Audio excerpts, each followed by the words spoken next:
आज मैं समाकलन के अनुप्रयोग से संबंधित कुछ प्रश्न बताने जा रहा हूं जो मोस्ट इम्पॉर्टेंट है।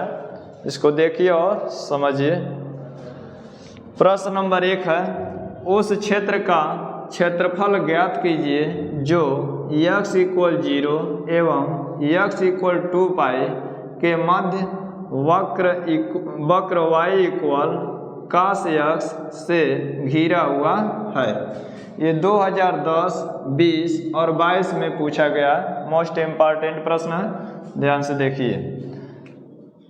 दिया वक्र y = cos x। पहले हम चित्र बना लेंगे। चित्र यहाँ साइड से बना रहा हूं।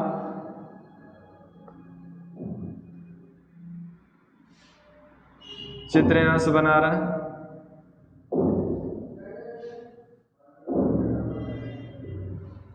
ये x हो जाएगा, ये y। इसको इधर बढ़ाना चाहें तो बढ़ा सकते हैं, ये x डैश भी लिख सकते हैं और ये y डैश। यहाँ पर मूल बिंदु रहेगा। वक्र खींचा जाएगा यहाँ से, वक्र यहाँ से खींचेंगे। जहाँ पर काटेगा वहाँ पर π/2 लिखेंगे। फिर इस तरह नीचे भी ले जाएंगे, इस तरह, और फिर 2π तक ही ले जाकर छोड़ देंगे। तो यहाँ पर बस आधे तक रखेंगे। इसको डैश करके मिला देंगे, मतलब आधा हिस्सा पर ही छोड़ देंगे। यहाँ पर π/2 हुआ, यहाँ पर पाई हो जाएगा, यहाँ पर 3π/2 और यहाँ पर 2π हो जाएगा। इसको रंग देंगे।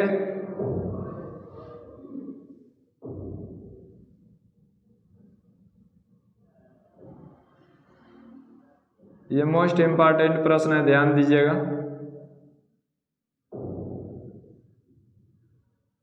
इसको हम डैश कर सकते हैं यहाँ पर, जहाँ पर लिखा गया है। ये बीचों बीच रहेगा, बीचों बीच रहेगा ये।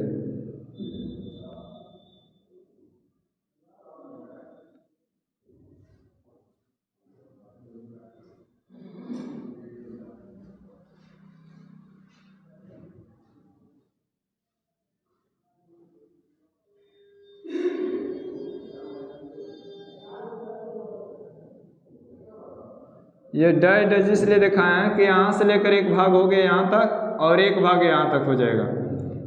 इसको भी रंग दिया जाए।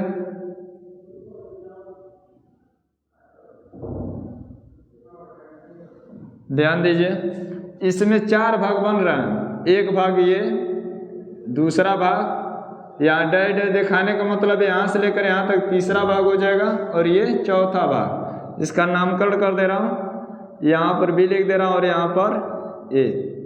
तो ध्यान दीजिए, इसमें 4 भाग हैं, चारों भाग समान हैं। तो अगर एक भाग का क्षेत्रफल निकाल करके 4 से हम गुणा कर देंगे तो चारों भाग का क्षेत्रफल निकल जाएगा। तो यहाँ पर हम लिखेंगे अभीष्ट क्षेत्रफल। अभीष्ट क्षेत्रफल बराबर हो जाएगा, अभीष्ट क्षेत्रफल का मतलब जो हमको ज्ञात करना वही लिखा जा रहा है। अभीष्ट क्षेत्रफल बराबर 4 गुणित क्षेत्र OAB, चाहे इधर से भी कह सकते हैं AB, AOB भी कह सकते हैं। चलिए हम इधर से पढ़ते हैं, OAB। क्षेत्र OAB का क्षेत्रफल 4 गुणित क्षेत्र OAB का क्षेत्रफल। एक भाग का निकालने जा रहे हैं और एक भाग का जब निकल जाएगा उसी में हम 4 से गुणा कर देंगे तो चारों भाग का क्षेत्रफल निकल जाएगा। 4 भाग हैं, ध्यान दीजिएगा। एक भाग ये दूसरा भाग, फिर यहाँ से लेकर यहाँ तक तीसरा भाग। ये डैश दिखाया है, इसका मतलब कि ये अलग अलग भाग को दिखा रहा है और ये चौथा भाग। तो 4 गुणित क्षेत्र OAB का क्षेत्रफल। तो 4 गुणित इंटीग्रल, अब इंटीग्रल लिखेंगे तो इंटीग्रल 0 से π/2 लेंगे। 0 से π/2, इसमें 0 हो जाएगा निम्न सीमा और π/2 लिया जा रहा है, तो ये उच्च सीमा हो जाएगा π/2। लिमिट पर भी ध्यान देना होगा, 0 से π/2 और उसके बाद y dx लिख देंगे। 4 गुणित इंटीग्रल 0 से π/2 और y का मान cos x है, तो यहाँ पर cos x लिख देंगे dx equal 4 into cos x का समाकलन होता है sin x, तो यहाँ पर sin x लिख देंगे, 0 से π/2 लिमिट लगा देंगे। अब लिखेंगे 4, पहले उच्च सीमा रखा जाता है तो लिखेंगे sin π/2 माइनस निम्न सीमा रखा जाएगा तो sin 0। ये x का मान ही दिया रहता है, ये लिमिट जो दिया रहता है वो x का मान ही है, तो पहले उच्च सीमा x जगह पर रखेंगे π/2, फिर माइनस करके निम्न सीमा 0 रखेंगे तो sin 0 लिख देंगे। sin π/2 मतलब 90 अंश हुआ, sin 90 अंश का मान 1 होता है और sin 0 का मान 0 होता है, तो यहाँ 0 रख देंगे। 4 से गुणा करेंगे 1 में तो 4 एकम 4, ये 0 है तो 0 छोड़ देंगे, वर्ग इकाई, यही आपका आंसर हो गया। प्रश्न नंबर 2 देखिए, प्रश्न नंबर 2 है वक्र y² इक्वल 4x y अक्ष एवं y इक्वल 3 से घिरे क्षेत्र का क्षेत्रफल ज्ञात कीजिए। ये 2020 और 22 में पूछा गया इम्पॉर्टेंट प्रश्न है, ध्यान से देखिए। वक्र y² इक्वल 4x, ये दिया है प्रश्न, चित्र बना लेंगे। इसमें चित्र इंपॉर्टेंट है, चित्र अगर सही से बना के दिखा देंगे और उसको हल कर देंगे तो अच्छा नंबर उठेगा। चित्र जिसको नहीं बनाना आएगा उसको तो दिक्कतें होगा।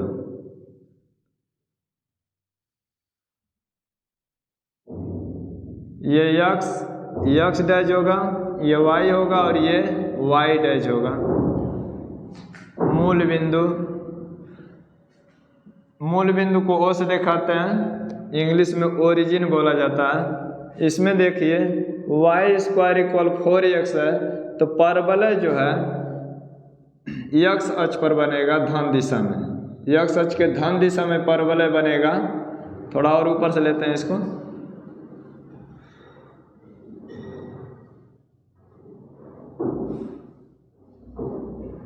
इस तरह का परवलय बन जाएगा। अब देखिए इसमें कह रहा है कि y बराबर 3, तो y बराबर 3 से घिरे क्षेत्र का कह रहा है, तो y बराबर 3 मान लेता हूँ कि यहाँ पर आएगा, यहाँ पर मान लेता हूँ कि y बराबर 3 आएगा, तो इसी से हम इसको मिला देंगे। अब देखिए इसको रंग देंगे, इसको रंग देंगे इस तरह,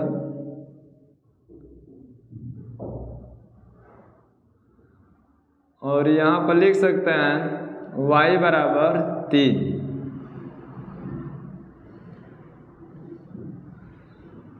तो देखिए इधर,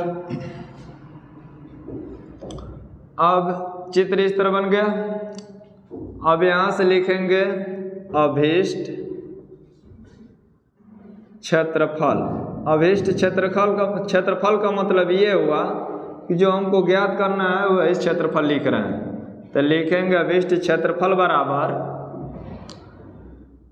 इंटीग्रल, यहाँ से देखिए मूल बिंदु से ये मतलब मिलाया गया है, मूल बिंदु से ले गए हैं यहाँ तक, तो निम्न सीमा हो जाएगा, निम्न सीमा हो जाएगा 0 और उच्च सीमा हो जाएगा y बराबर 3, तो यहाँ पर हम 3 लिख देंगे। अब ये यहाँ पर x के रूप में अब लिखा जाएगा पहले, और dy लिखेंगे। जब यहाँ x लिखेंगे तो dy लिखा जाएगा, और जब y लिखे होते तो dx लिखते।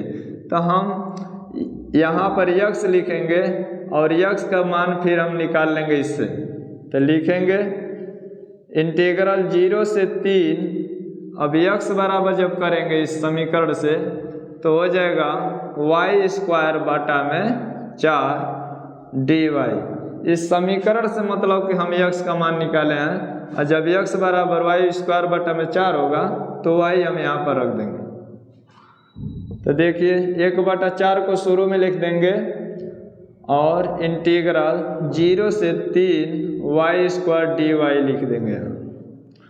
अब देखिए 1/4 लिखेंगे यहाँ, y स्क्वायर का समाकलन जब करेंगे तो y पर 2 घात है, 1 घात जोड़ेंगे और जितना घात आएगा उतने बाटा में लिख देंगे। समाकलन में 1 घात जोड़ा जाता है तो 1 घात जोड़ेंगे तो 3 हो जाएगा। अब बाटा में 3 लिखा जाएगा नीचे भी, और लिमिट लगा देंगे 0 से 3। ये 3 को बाहर कर देंगे तो 1/3 चौक 12, 3 को बाहर करेंगे तो गुणा होगा तो 3 चौक 12 हो जाएगा। और y के घाते 3, 0 से 3 तो 1/12 पहले उच्च सीमा रखेंगे तो हो जाएगा 3 के घाते 3, अब माइनस निम्न सीमा रखेंगे तो y जब 0 रखेंगे, ये 3 घात है तो 3 घात लगा देंगे। पहले उच्च सीमा रखते हैं माइनस करके निम्न सीमा, तो 1/12 3 का 3 बार गुणा करेंगे तो 3 गुणित 3 गुणित 3, इसका मतलब 27 हो जाएगा। 27 यहाँ लिख देंगे। 3 से दोनों कट रहा तो काट के सरल करेंगे, 3 चौक 12 और 3 9 27, ये हो जाएगा 9/4 वर्ग इकाई। यही आपका आंसर हो गया। प्रश्न नंबर 3 ध्यान से देखिए। परवलय y स्क्वायर इक्वल 4ax और इसकी नाभिलंब जीवा से घिरे क्षेत्र का क्षेत्रफल ज्ञात कीजिए। ये 2012, 16, 19 और 22 में पूछा गया है, मोस्ट इम्पॉर्टेंट प्रश्न है, ध्यान से देखिए। यहाँ पर दिया है परवलय y square equal 4ax, y square equal 4ax दिया है। तो देखिए इसका चित्र बनाएंगे। चित्र यहाँ साइड में बना दिया जाएगा।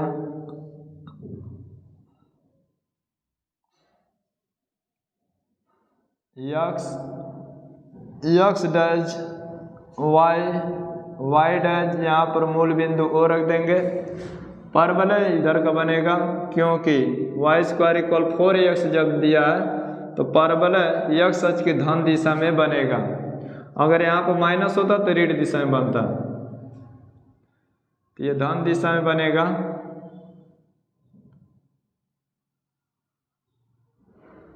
अब देखिए इस पर से एक नाभिलंब खींच लेंगे यहाँ पर, जिसको हम यल डैश कह सकते हैं।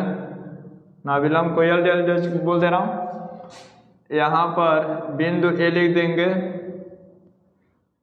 यहाँ से यहाँ तक की दूरी को हम a कामा, मतलब कि यहाँ से यहाँ तक दूरी a होगा तो लिख देंगे a कामा 0। इसको रंग देंगे।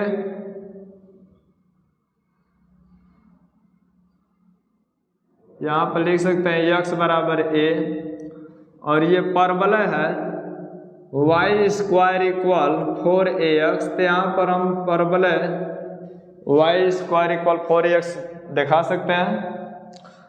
अब यहाँ से देखिए लिखेंगे अभीष्ट क्षेत्रफल। अभीष्ट क्षेत्रफल मतलब जो ज्ञात करना उसको लिख रहे हैं। तो अभीष्ट क्षेत्रफल बराबर, ये ध्यान दीजिए, ये ऊपर वाला हिस्सा हम रंगे हैं। अगर हम देखें तो एक हिस्सा ऊपर है, एक हिस्सा नीचे भी है। तो अगर एक क्षेत्रफल, एक भाग का क्षेत्रफल निकाल लें और उसमें 2 से गुणा कर दें तो दोनों भाग का क्षेत्रफल निकल जाएगा। तो हम यहाँ लिखेंगे 2 गुणित ओ यल क्षेत्र लिखकर, क्षेत्र ओ यल ए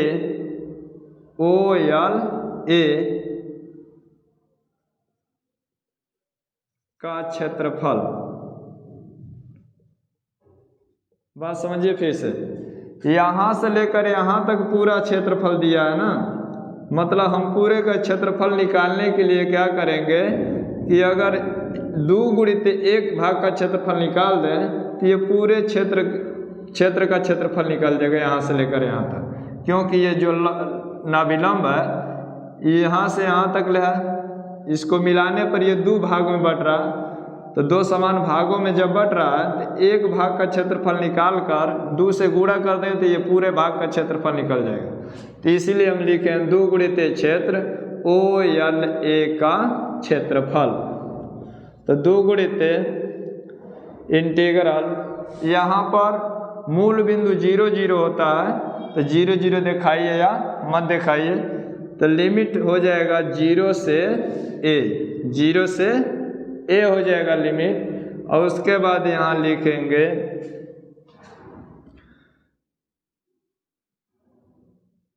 y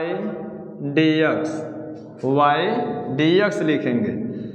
उसके बाद 2 इंटीग्रल 0 से a, y के जगह पर अब मान निकाल लेंगे x का मान निकाल करके, सॉरी y का मान यहाँ पर रखे हैं तो यहाँ y का मान सीधे इससे निकाल लीजिए, तो लिखेंगे √4ax। इस समीकरण से y का मान निकाल करके यहाँ रखा गया है। यहाँ y² बराबर 4ax है, तो y बराबर जब करेंगे तो स्क्वायर आएगा तो अंडर में हो जाएगा dx। अब देखिए ये 2 इंटीग्रल 0 a, ये 4 है तो 4 का मतलब 2 गुणित 2 हुआ तो जोड़ा बन के बाहर आ जाएगा, अंडर में ax हो जाएगा और dx। अब आगे देखिए 2 से 2 में जब गुणा करें तो 2 दूनी के 4 हो जाएगा, इंटीग्रल 0 से a, और इसको हम लिख सकते हैं a के पावर 1/2 और x के पावर 1/2 dx। अंडर रूट को हटाते हैं तो 1/2 लग जाता है, ये ध्यान दीजिएगा। इसको भी हम बाहर कर सकते हैं, 4a के पावर 1/2, जो भी अचर होता है उसको हम बाहर लिख सकते हैं। इंटीग्रल x के पावर 1/2 dx समाकलन कर दिया जाए तो लिखेंगे 4a के पावर 1/2, समाकलन में एक घात जोड़ा जाता है, जितना घात है तो उतने बाटा में लिखा जाता है। 1 जोड़ेंगे तो 2 1 कम 2 1 3, तो 3/2 हो जाएगा। अब बाटा में 3/2 और लिमिट को लगा देंगे, यहाँ लिमिट छूटा हुआ है, इसको लिख देंगे 0 से a, लिमिट हो जाएगा 0 से a। अब यहाँ से देखिए ये पलट जाएगा, मेन बटा हमारा ये है तो ये पलट जाएगा तो 2 ऊपर चला जाएगा, 3 नीचे ही रहेगा। तो 2 ऊपर जब जाएगा तो इसको बाहर करेंगे तो 4 दूनी 8 हो जाएगा, ये 2 पलट के ऊपर जाएगा तो 2 चौका 8 कर देंगे। आप बाटा में 3 और इसको लिख सकते हैं a के घाते 1/2 और यहाँ लिखेंगे x घाते 3/2 0 से a। अब देखिए 8/3 a के घाते 1/2, पहले उच्च सीमा रखेंगे तो रखेंगे x जा पर a के घाते 3/2 और माइनस निम्न सीमा रखेंगे तो 0 के घाते 3/2। 8/3 a के घाते 1/2 और गुणित a के घाते 3/2, ये 0 को छोड़ देंगे तो हो जाएगा 8/3। समान आधार का गुणा होता है तो घातांक जुड़ जाता है, तो हर समान है तो 3 में 1 जोड़ेंगे तो 4 हो जाएगा, a के घाते 4/2। इसको और आगे हल कर देंगे तो 8/3 2 से कटेगा, 2 दूनी के 4 तो हो जाएगा a के घाते 2 वर्ग इकाई। यही आपका आंसर हो गया।